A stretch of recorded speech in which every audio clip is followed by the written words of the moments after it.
The Indian subcontinent echoes with history. From the majestic peaks of the Himalayas to the serene backwaters of Kerala, every corner of this land tells a story.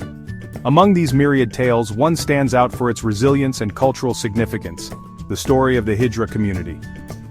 For over 1,000 years, the Hijra community has been an integral part of this vibrant tapestry. They are often seen in markets, festivals, and various public spaces, adding to the rich cultural mosaic of India. Their presence is not just a modern phenomenon but a continuation of a long-standing tradition. Often described as transgender women, Hijras occupy a unique spiritual and social space in South Asia. They are more than just a marginalized group. They are keepers of ancient rituals and traditions. Their gatherings are filled with music, dance, and a sense of community that transcends the ordinary. Their history is intertwined with ancient Hindu texts and Sufi traditions, predating Western understandings of gender identity. Manuscripts and temple carvings often depict Hijras as integral to religious and social ceremonies, highlighting their revered status in ancient times. Hijras were not always marginalized. In fact, they held significant positions in ancient Hindu courts. They were often seen as wise advisors, skilled artists, and performers who entertained royalty. Their roles were diverse and respected, far from the marginalization they face today.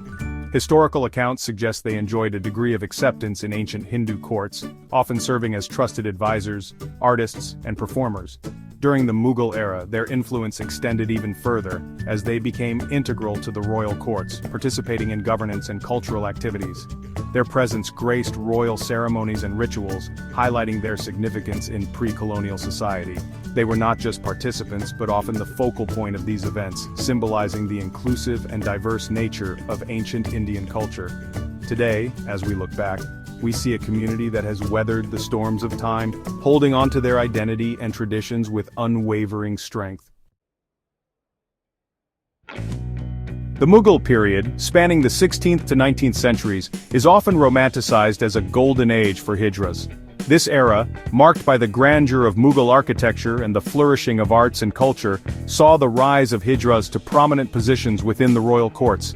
The Mughal emperors, influenced by Persianate culture, employed Hijras in various roles within their courts and harems.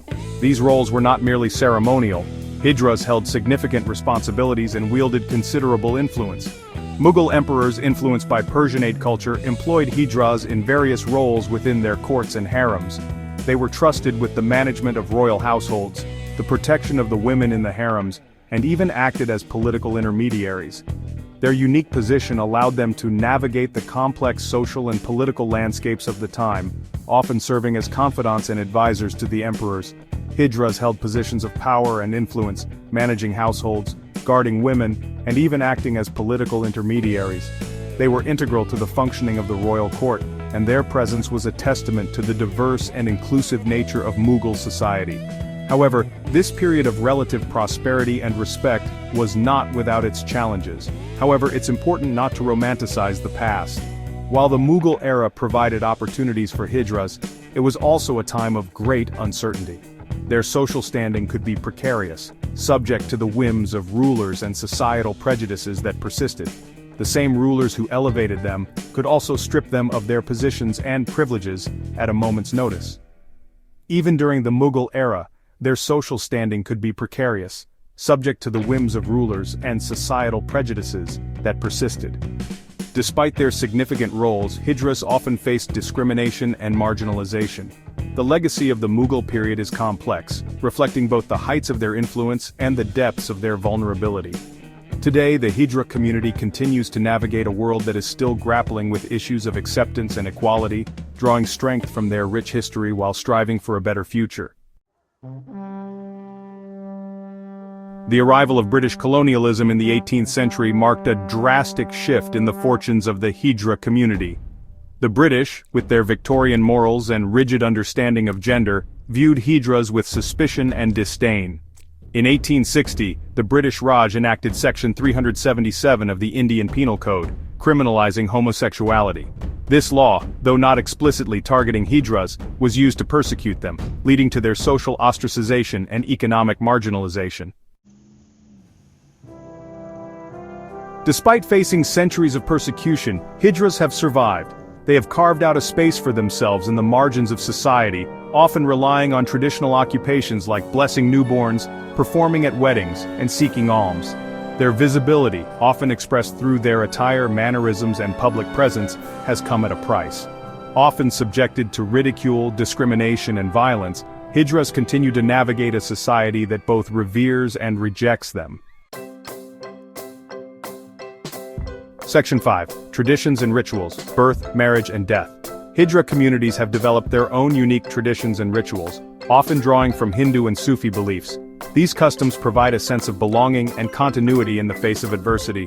Hijras celebrate birth ceremonies known as Badhai, where they bless newborns and their families. They have their own rituals for marriage and death, reflecting their distinct social and spiritual identities.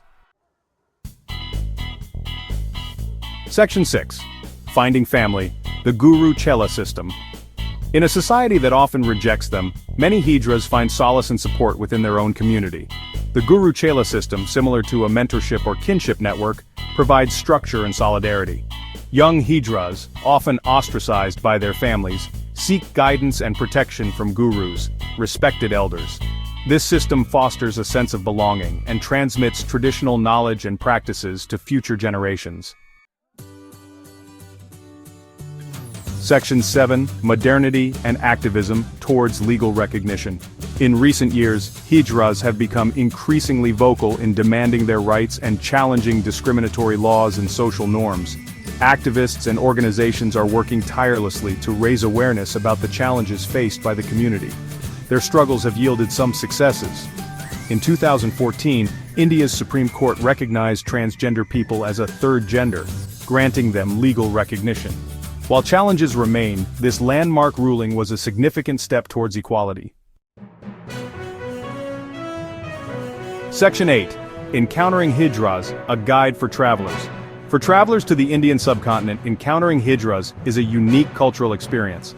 It's important to approach these interactions with sensitivity and respect. Remember that Hijras are not a monolith. They are individuals with their own stories, beliefs, and experiences. Treat them with dignity, engage with their culture respectfully, and be mindful of their personal boundaries. Section 9. A Call for Empathy and Understanding. The story of the Hijras is one of resilience, resistance, and the enduring power of identity. For centuries, they have faced social ostracization, discrimination, and violence. Yet their spirit remains unbroken. They continue to fight for their rights and recognition, asserting their place in society with pride and dignity. Their journey reminds us that humanity exists beyond the confines of binary gender norms. It challenges us to rethink our preconceived notions of gender and identity. By embracing the Hijras, we open ourselves to a broader understanding of what it means to be human. As we move towards a more inclusive future, it is imperative that we listen to the voices of marginalized communities like the Hijras. Their experiences and stories offer valuable insights into the struggles and triumphs of living on the fringes of society. By amplifying their voices, we can foster a more compassionate and just world. Let us strive to replace ignorance with empathy and discrimination with understanding. It is through these acts of kindness and openness that we can bridge the gaps that divide us. Each interaction, each moment of connection, brings us closer to a world where everyone is valued and respected. Only then can we truly celebrate the rich tapestry of human diversity. Our differences are not something to be feared, but rather, they are the threads that weave the beautiful fabric of our shared humanity. By embracing and celebrating these differences, we create a world that is vibrant, inclusive, and full of love.